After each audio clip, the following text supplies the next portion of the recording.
Oh, dari sekian ratus juta yang meninggal cuma sekian. Kemudian apa lagi? Panitia itu lagi pilpres kemarin cuma sekian. Nggak boleh diproses, nggak boleh apa segala macam. Mau kemana gitu? Ini mesti ada. Pertanyaannya adalah siapa pengendali? Siapa otak dari semua ini?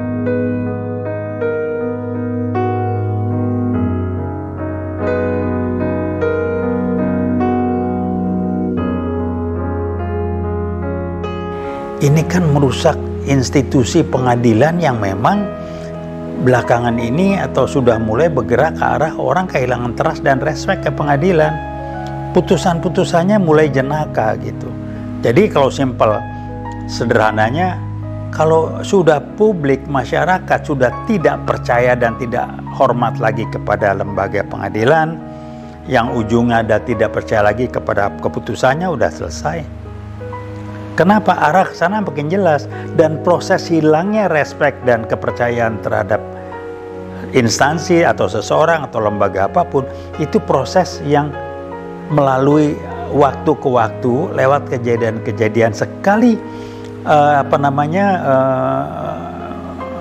trust dan respect ini terbangun, hilangnya kepercayaan dan rasa hormat terbangun, itu tidak mudah seperti mengembalikan telapak tangan untuk mengembalikan kepercayaan. Karena sebelum peristiwa ini atau berbarengan mirip dengan peristiwa ini, kasus Habib Rizik. Ngomong begitu segala macam dianggap berbohong, vonisnya 4 tahun. Apa urusannya? Logikanya di mana gitu. Jadi pertanyaan sederhana, kalau orang udah nggak respect, ini hakimnya ditekan, diancam, atau berlaku hukum yang namanya lu nurut, lu dapat sesuatu, lu nggak nurut, lu gue tekan. Ini kan guyonannya jadi begitu. Jadi ya udahlah gitu ya. Ini yang pertama. Dan jadi lucu dan amat jenaka sekali. Kerumunan. Waduh, di medsos rame itu. Pak Presiden kita bagi-bagi kerumunan nggak diapa-apain. Di Bali acara keagamaan kerumunan nggak diapa-apain. Pemilihan wali kota di Solo kerumunan nggak diapa-apain. Jadi bagaimana keadilannya itu? Jadi aturan itu tergantung kepada maunya kepentingan penguasa. Jadi kalau orang Medan bilang suka-suka kaulah. Jadi susah kita kalau seperti ini. Nah, ini pokok pangkal yang serius, penghilangan nyawa 6 orang. Ditambah kebohongan, tadinya mobil itu isinya 10, yang 6 mati, yang 4 ngilang. Mobil isi 10 dari mana gitu.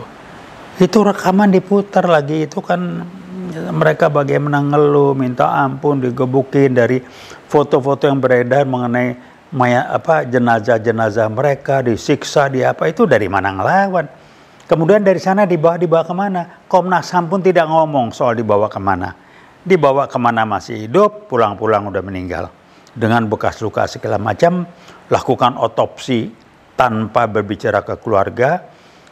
Ya orang jadi kalau udah nggak percaya, mau coba meminimalisir bukti, dibersihin segala macam.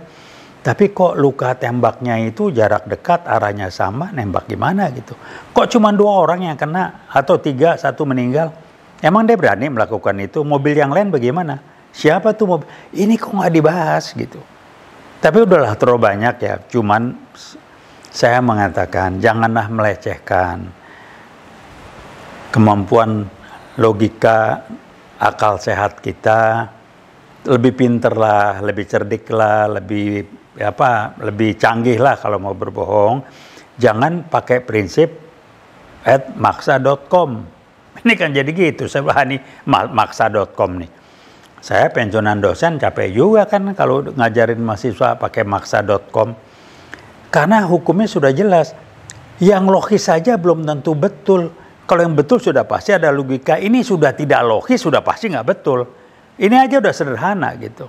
Nah ini lihat pengadilan dagelan. Masalah saksi udah rame, dihadirkan yang satu offline, satu online. Udah jenaka aja lah. Kok cuman kelas-kelas teri yang diinin? Sehingga saya bilang, dikasih apa, diancam apa betul dia pelakunya. Itu ada daftarnya kan di medsos rame itu.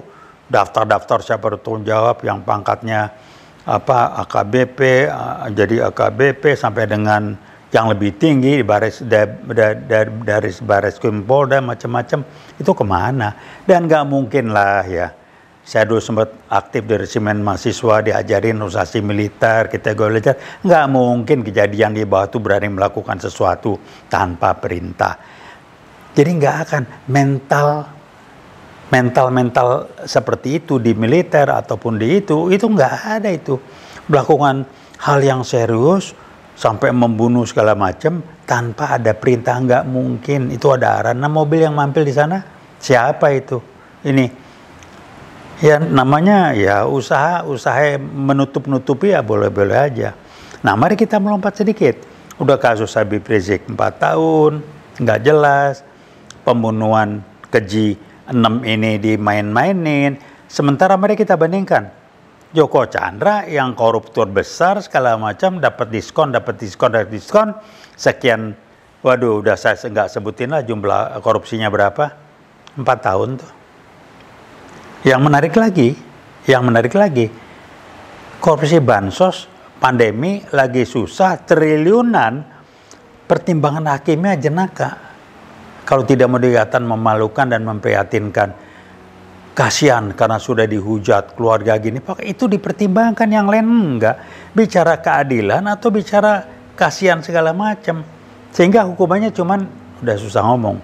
Kalau dia kencang, wah korupsi adalah extraordinary crime. Kalau ini dihukum mati ngomongnya kencang. Ini 11 tahun. KPK-nya pun jenaka. Ya udah paham lah.